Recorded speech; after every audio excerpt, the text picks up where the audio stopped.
students, welcome all of you in Electrical Simplified channel by Dr. Chandarani. Okay, today's topic is a three-phase induction motor. Okay, और इस three phase induction motor के पूरे आपको theory question और numericals तैयार करेंगे आज की डेट में. Okay, three phase induction motor है ना स्टूडेंट. प्रिंसिपल इसका क्या होता है और कंस्ट्रक्शनल डिटेल्स आपको 7 मार्क्स के लिए एक थ्योरी क्वेश्चन कंपलसरी आता है यूनिट नंबर 4 पे. ओके, एसी मोटर्स जो है 3 टाइप्स के हैं: three phase induction motor, single phase induction motor और सिंक्रोनस मोटर. ओके, तो थ्री फेज इंडक्शन मोटर इसका principle, working, okay, constructional details और इसमें जो इक्वेशंस इंपॉर्टेंट है, स्लीव, एनएस क्या होता है ना, स्लीव क्या है, रोटर फ्रीक्वेंसी किसे कहते हैं, इस पे थ्योरी क्वेश्चन में भी आप इसको लिख सकते हो. और इसके साथ एक 7 मार्क्स का उदाहरण आता है and it's a compulsory question बच्चों. जैसे आपने यूनिट नंबर 4 में आपको थ्री फेज इंडक्शन कंपलसरी करना है. ओके, उसके साथ आपको सिंगल फेज इंडक्शन मोटर करोगे, ये 2 क्वेश्चन करोगे. तो सिंक्रोनस अगर आपने ऑप्शन में छोड़ दिया तो भी आप अटेम्प्ट कर लोगे और मोस्टली आपका मार्क्स कट नहीं होंगे. ओके, आज का ये वीडियो आपको ये थ्री फेज इंडक्शन के पूरे मार्क्स देगा. जैसे हमने क्लास में कवर किया था उसी तरीके से अपने ही नोट्स से ये सारा थ्योरी क्वेश्चन और न्यूमेरिकल्स कवर होंगे. Okay, three phase induction motor क्या है, किस सप्लाई पे चलेगा? Three phase induction motor 440 volt three phase supply पे चलेगा, एसी सप्लाई पे. ओके, और इसमें it is stator and rotor, ये 2 पार्ट्स हैं. ठीक, स्टेटर के इनर पेरीफेरी में हम पोल्स क्रिएट करते हैं, दैट यहाँ पे हम इसको स्लॉट्स कहते हैं. और उसमें three phase winding is fitted. Okay, जो वाइंडिंग शब्द इलेक्ट्रिकल में है दैट मीन्स वो वाइंडिंग करंट कैरी करेगी और it is made of copper. Okay, तो कॉपर के वाइंडिंग स्टेटर में फिट किए करेंगे और थ्री फेज एसी सप्लाई उसको देंगे. 3 टर्मिनल्स बाहर होंगे. ओके, और रोटर क्या है? रोटर को कोई सप्लाई नहीं देंगे. ओके, रोटर के कंडक्टर्स है ना, तो उसमें ईएमएफ इंड्यूस होके करंट तैयार होगा. अब आके देखिए, एंड इंडक्शन मोटर्स, इस मोटर में क्या होता है, ये अदर देन सिंक्रोनस स्पीड चलेगा. ठीक है, इसीलिए उसको एसिंक्रोनस मोटर भी कहते हैं. और प्रिंसिपल क्या है? Principle of this motor is electromagnetic induction. Induction क्या होता है? जैसे ट्रांसफार्मर का प्रिंसिपल में क्या है, प्राइमरी को आपको सप्लाई दिया, इलेक्ट्रोमैग्नेटिक म्यूचुअल इंडक्शन की वजह से सेकेंडरी में ईएमएफ इंड्यूस होगा. इसी तरीके से ये मोटर आपकी वर्क करती है. कंस्ट्रक्शनल फीचर्स क्या है? अभी मैंने बताया देयर आर 2 मेन पार्ट्स बच्चों, एक है स्टेटर और एक है रोटर. स्टेटर क्या होता है? ऑब्वियसली आपको मैंने इस तरीके से पढ़ाया है क्लास में कि आपको पता होना चाहिए कि स्टेटर क्या है. स्टेटर नाम सही है कि it is a stationary part. Okay, क्या करता है? स्टेटर मीन्स जैसे एक फ्रेम है और एक कोर उसे कहते हैं, और उसमें कौन सी वाइंडिंग बिठाते हैं? तो स्टेटर वाइंडिंग इज अ फीटेड, है ना. स्टेटर वाइंडिंग कौन सी? थ्री फेज डिस्ट्रीब्यूटेड वाइंडिंग आपको मैंने बताया. और इसमें बीरिंग्स वगैरह करके ये आपका योक टाइप का कंस्ट्रक्शन हुआ. और स्टेटर इनर पेरीफेरी इज पंच, और उस पर आपके स्लॉट्स क्रिएट है, उसमें थ्री फेज वाइंडिंग है. और स्टेटर वाइंडिंग कौन से? थ्री फेज वाइंडिंग जहाँ वर्ड है that is made of copper material. हो गया. अब stator of three phase induction motor is similar to the synchronous. Okay, इसी तरीके से आगे आते हैं. स्टेटर किस चीज़ का बना है? तो कास्ट आयरन का बना हुआ है और होल्ड स्टेटर कोर, जिसे योक है, इंटरनल पार्ट्स को सपोर्ट करना, ये सब उसके वर्क्स है, फंक्शंस है. तो stator core is made of thin sheets of steel लैमिनेशंस. Okay, and all is together is stacked कहते हैं. लैमिनेशंस आर प्रोवाइडेड, इसलिए तो लैमिनेशंस आपका ईडी करंट लॉस मिनिमाइज करने के लिए प्रोवाइड करते हैं. Okay, stator winding consist of insulated copper wires and three phase distributed winding, इसलिए उसे कहा जाता है. ओके, थ्री फेज कनेक्शंस किस टाइप के होते हैं? 2 टाइप के, या तो स्टार की कनेक्शन में होगा या तो डेल्टा के फैशन में उनको कनेक्ट किया जाएगा. ठीक है, अब stator winding are done for specific number of poles. Means क्या है? स्टेटर जो स्ट्रक्चर है ये फिक्स है. फिक्स मीन्स उसमें pole, number of poles fix रहेंगे. हम pole we can't change, means actually that is a fundamental basic construction है वो. ठीक है, तो उसको क्या करते हैं? सप्लाई दिया जाता है 50 हर्ट्ज की फ्रीक्वेंसी का. इसीलिए जो एनएस वहाँ रोटेटिंग मैग्नेटिक फील्ड जो तैयार होगा वो 120 F/P होगा. ये फिक्स होगा, that is called as a constant. NS is a synchronous speed which is a fix, which is a constant, will depend on the poles, कितने पोल्स दिए हैं, कभी आपके उदाहरण में 4 पोल है, कभी 12 पोल है, इस तरीके से NS हम सबसे पहले फाइंड करते हैं। ठीक, NS क्या है, ये आपका हाईएस्ट स्पीड रहेगा, मीन्स ये फिक्स वाला चीज़ है। उसके नीचे ही आपका NS is greater than n क्या है, actual speed of the rotor.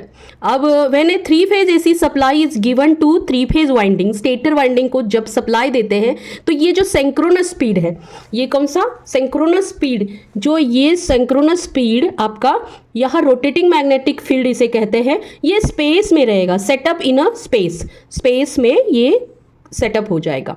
ठीक है, और क्या होगा, तो this rotating magnetic field induces EMF in the rotor, किसके through, by electromagnetic induction, okay, and which produces a torque resulting in a rotations of a rotor, okay, and that can rotates the motor, okay, this is the principle. अब ये diagram as per अपने diagram आपने class में draw किया था उसी तरीके से है। ये स्टेटर कोर है, ठीक है, this is called as a frame. फिर स्टेटर कोर उसमें इंसर्ट करते हैं, स्टेटर स्लॉट्स किए हैं, इनर पेरीफेरी में पंच किए हैं, punching means just creating the slots, उसमें हम 3 फेज वाइंडिंग फिट कर देते हैं, ओके, और ये आपका बेस है। ठीक, इस तरीके से ये बीच में हमने एक रोटर दिखाया है, और रोटर एक कंडक्टर मीन्स आपका एक शाफ्ट, क्या शाफ्ट शो किया है, ओके। ये कंस्ट्रक्शनल डिटेल्स हैं, और the air gap between stator and rotor should be practically possibly small करते हैं, ताकि जो फ्लक्स है स्कैटर्ड ना हो, लीकेज फ्लक्स कम हो जाए, एंड उससे क्या होगा, तो लीकेज फ्लक्स कम होंगे तो पावर फैक्टर इम्प्रूव हो जाएगा। अब ठीक है, आगे जाते हैं, हम लोग आते हैं रोटर क्या है बच्चों। तो रोटर सिंपली आपको मीन्स पॉइंट वाइज स्टडी करिए, पॉइंट वाइज लिखना होगा।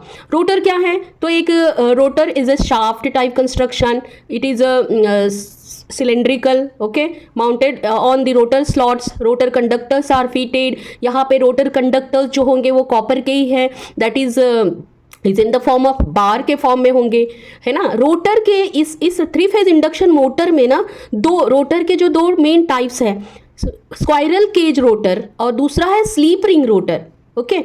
तो ये 2 इंपॉर्टेंट उसके पार्ट्स हैं, रोटर के टाइप्स हैं, and according to this type वह 2 टाइप के मोटर्स हैं, स्क्वायरल केज इंडक्शन मोटर और स्लीप रिंग इंडक्शन मोटर। अब आपको सबको पता है स्क्वायरल केज क्या होता है, तो squirrel cage means it is a cage type construction, okay, it is a cage type construction. Rotor conductors जो है बार के फॉर्म में है, और वो at the both end short circuit करते हैं बाय कॉपर एंड रिंग से, ठीक है।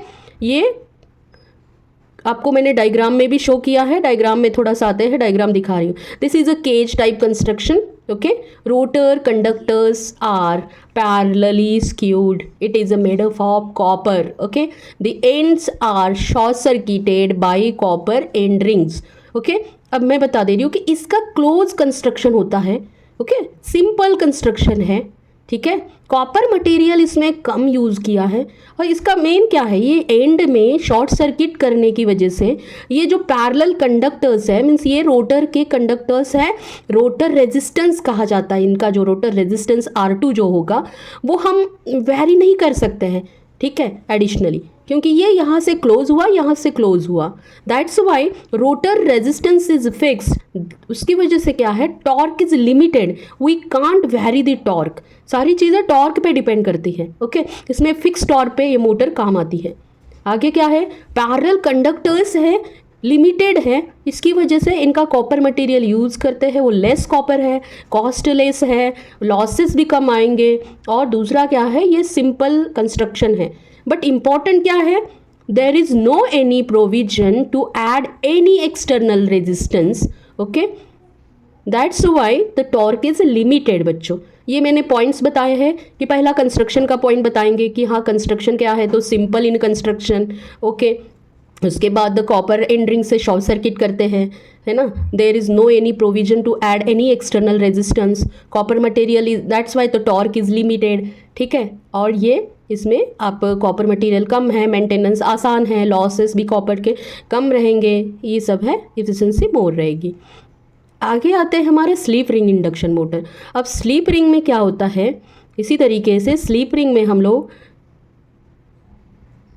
अब स्लीप रिंग की बात करते हैं, तो इसी आपके जो यहाँ पे इसी सेम शाफ्ट पे हम लोग 3 स्लिप रिंग्स आर प्रेस करते हैं, ओके। और ये जो क्लोज है ना, ये क्लोज नहीं रहेगा। इसकी वजह से क्या है, जो ये स्टेटर के ये रोटर है ना, रोटर के 3 वाइंडिंग्स बाहर आएंगे टर्मिनल्स, तो उसी 3 वाइंडिंग को ये स्लिप रिंग इस पर ऐड करते हैं, ठीक है, उसी सेम शाफ्ट पे। और थ्रू दिस स्लिप रिंग क्या है, तो 3 कॉपर की फॉस्फोरस ब्रांच की स्लिप रिंग्स होंगी, ये प्रेस करते हैं इसमें, और इसके थ्रू हम 3 स्टार कनेक्टेड रेजिस्टेंस एक एक वाइंडिंग में ऐड करते हैं। तो इससे क्या हुआ, ये कंस्ट्रक्शन ओपन टाइप का हुआ और थोड़ा एक्सटेंशन हो गया शाफ्ट पे।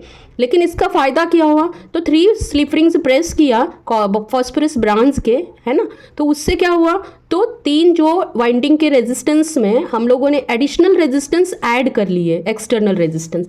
तो उससे हमारा रेजिस्टेंस यहाँ का जो पहले वाले में स्क्वायरल केज में फिक्स था, इसमें क्या हो गया, वो हम एडिशनली प्रोविजन हो गई कि हम we can add any external resistance that can, torque हम वैरी कर सकते हैं बच्चों, समझ गए। तो ये दोनों में अंतर है। अब इसमें क्या हुआ कि टॉर्क आपका बढ़ा सकते हैं या वैरी कर सकते हैं, ठीक है, लेकिन एडिशनल क्या हुआ, it is a complicated construction हुआ।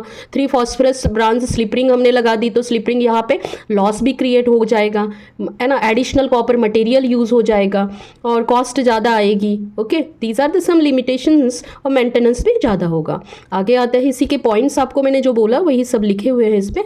आगे आते हैं, कंपैरिजन का भी हो सकता है, आ सकता है एग्जाम में, okay. Squirrel cage, it is a cage type construction, simple, economical, okay, ये कॉस्टली है, लेकिन इसमें there is no any provision, torque is limited, इसमें टॉर्क इज़ क्या है, वेरिएबल टॉर्क रहेगा।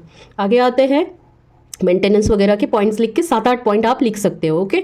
अब रोटेटिंग मैग्नेटिक फील्ड क्या है ना, तो व्हेन 3 फेज एसी सप्लाई हमने दिया तो डिस्ट्रीब्यूटेड वाइंडिंग है वहाँ पे, और एक्सटर्नल रेजिस्टेंस उसमें ऐड हो गया, ओके। ये आगे स्क्रॉल हो गया, आगे देखते हैं। रोटेटिंग मैग्नेटिक फील्ड क्या है, वो स्टेटर साइड का होगा, ओके, मीन्स बीच के एयर गैप में, और वो NS से नोट करते हैं। अब हम देखते हैं, देखिए ये आपकी 3 फेज AC सप्लाई का वेव फॉर्म है। हमने बताया 3 फेज मीन्स क्या है, एक आपकी ये ओरिजिनल वेव फॉर्म हो गई, दूसरी आपकी हमने दिखाया 120 डिग्री से और दूसरी 120 डिग्री से, ठीक है, दोनों में अंतर दिखाया हमने 120 का।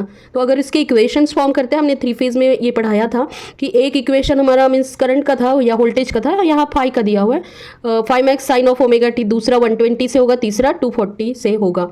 ये तीनों एक दूसरे को 120 डिग्री से रोटेट करते हैं। अगर हम बात करते हैं इन लोगों की कि ये तीनों को हम ऐड किए,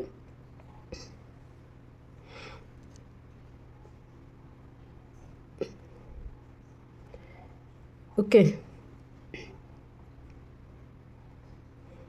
जो कांस्टेंट फील्ड के लिए जो फ्लक्स क्रिएट होंगे, अभी उनका जो इक्वेशंस है 1.5 मैक्स से सेटअप हो जाएगा, okay, for the balance 3 phase supply के लिए।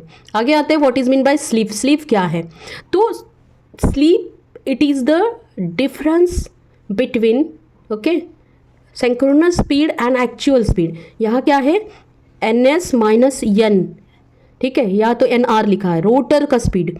NS क्या है, रोटेटिंग मैग्नेटिक फील्ड, ये फिक्स है, ठीक है, और माइनस N अपॉन NS, तो इंटू 100 हम निकालेंगे। तो डेफिनेशन आपको ज़रूर याद रखिए, ये आता है 2 मार्क के लिए। The difference between synchronous speed and actual speed of a rotor and to the आपका NS is in a fraction और अ परसेंटेज। आगे जाते हैं, प्रिंसिपल तो बता चुके हैं आपको, it is principle electromagnetic induction, rotating magnetic field होगा, फिर दिस रोटेटिंग मैग्नेटिक फील्ड क्या करेगा, रोटर कट करेगा और इंड्यूस EMF करेगा, EMF इंड्यूस होगा on this causes to flow the current in the rotor circuit, okay. अब आगे आता है, it is by Lenz law opposes the cause, है ना, current in the rotor, flux cutting, ये सब चीज़ें हम पढ़ चुके हैं, बता चुकी है आपको बहुत बार, है ना। आगे जाके हम लोग आते हैं, अब ये वर्किंग में है, ओके। अब यहाँ पे डेफिनेशंस नोट करते हैं अभी, ओके। ये आपका क्या है, ये स्टेटर है, और स्टेटर का जो फील्ड है ना, रोटेटिंग फील्ड,